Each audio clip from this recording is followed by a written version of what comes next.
Last একটা message দিই আপনাদেরকে, যেটা আপনাদের কাজে আসতে পারে। অনেকেই বলে হুজুর কোনোভাবে পারছি না, যে প্রত্যেক দিন নিয়ত করে নামাজ পড়বো, জিনা থেকে নিজেকে হেফাজত করবো, চোখের হেফাজত করবো, কিন্তু কোনোভাবে পারছি না। এরকম অনেকের মনের মধ্যে চলতে থাকে কি থাকে না? থাকে না, থাকে না, থাকে না, থাকে। অনেকের মনের মধ্যে এটা চলতে থাকে যে আজকে থেকেই পরিবর্তন হয়ে যাবে। লাস্ট মেসেজ, লাস্ট হাদিস নিয়ে যান।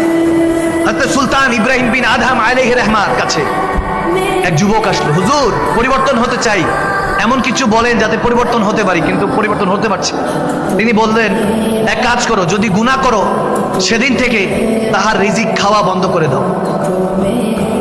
সুবহানাল্লাহ বলবেন, তাহার রিজিক খাওয়া বন্ধ করে দাও। বলে হুজুর তাহার রিজিক, আল্লাহর রিজিক খাওয়া বন্ধ করলে বাঁচবো কিভাবে?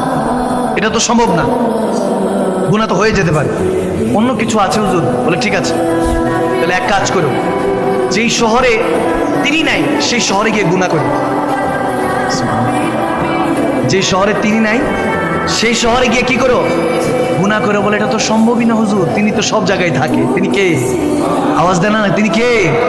আল্লাহ তো সব জায়গায় থাকে। আল্লাহু নূরুস সামাওয়াতি ওয়াল আরদ, আল্লাহু নূরুস সামাওয়াতি ওয়াল আরদ। তিনি তো জমিন আসমানে থাকে, তিনি তো নূর, তিনি তো সব জায়গায় আছে।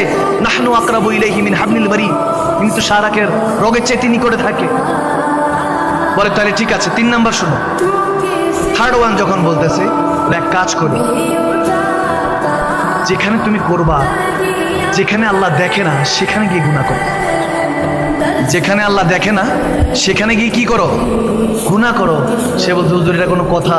আল্লাহ তো সবই দেখে, সবই দেখে। কিভাবে? তিনি যেখানে দেখেন ওখানে কি, তিনি তো সবসময় দেখে। ওয়াচিং আস, আমাদেরকে দেখছে অলওয়েজ, সব সময়। সম্ভব না হুজুর, অন্য কিছু বলেন। 4 নাম্বার বলতেছে, তাহলে এক কাজ করো, মালাকুল মউত যখন আসবে তার থেকে তওবার জন্য কিছু সময় চেয়ে নিও, যাতে তুমি কিছু ইবাদত করতে পারো। বলো হুজুর এটাও সম্ভব? বলে লাস্ট কিছু বলেন। বলে 5 নাম্বার বললাম, যখন গুনার কারণে এই যে তুমি বলতেছো যে আল্লাহর কাছে নাফরমান, তুমি জানো যে তিনি দেখছে, সেই শহর, যেই শহরে থাকো কেন সেই শহরে তিনি দেখছেন, তিনি তোমার খবর জানেন, সমস্ত কিছুর মালিক তিনি। তিনের রিজিক খেয়ে তেনার নাফরমান হচ্ছ, মালাকুল মউতের থেকেও টাইম নিতে পারবে না। তেনার হুকুমে তোমার জান কবজ হয়ে যেতে পারে যে কোনো সময়। জানা সত্ত্বেও যখন হাসর উঠবা, তোমাকে যখন তোমার চুলের মধ্যে ফেরেশতারা ধরে জাহান্নামে, তোমাকে ফিনারে জাহান্নামা খালিদিনা চিরস্থায়ী জাহান্নামে নিক্ষেপ করতে থাকবে, ওই দিন ফেরেশতাদের কাছে সময় চাইও যে ফেরেশতারা আমাকে সময় দাও, আল্লাহর কাছ থেকে সময় নিয়ে আমি দুনিয়াতে গিয়ে ইবাদত করব, তাহলে তুমি হয়তো বা গুনাহ থেকে বাঁচতে পারো।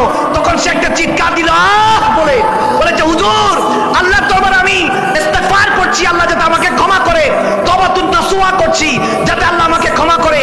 এই কথা শোনার পরে আমি আর বাঁচা নেই, কোনোভাবেই আল্লাহর কাছ থেকে বাঁচতে পারবো না। আল্লাহ সর্বদা দেখছেন আমাকে, আল্লাহর কাছে আমি তওবা করছি, মাফ চাচ্ছি।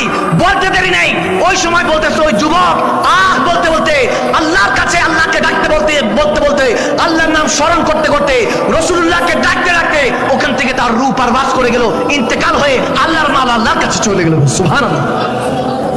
কলমা পড়তে পড়তে আল্লাহ দরবারে গেছে। জাহান্নামে যাবে না জান্নাতে? আওয়াজ দেন না, জান্নাতে না জাহান্নামে? জান্নাত।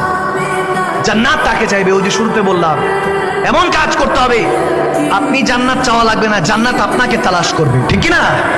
আল্লাহ আমাদেরকে সেই হেদায়েতের পথে চলার মতো তৌফিক দান করুন। আমিন বলেন, আমিন বলেন, আমিন বলেন।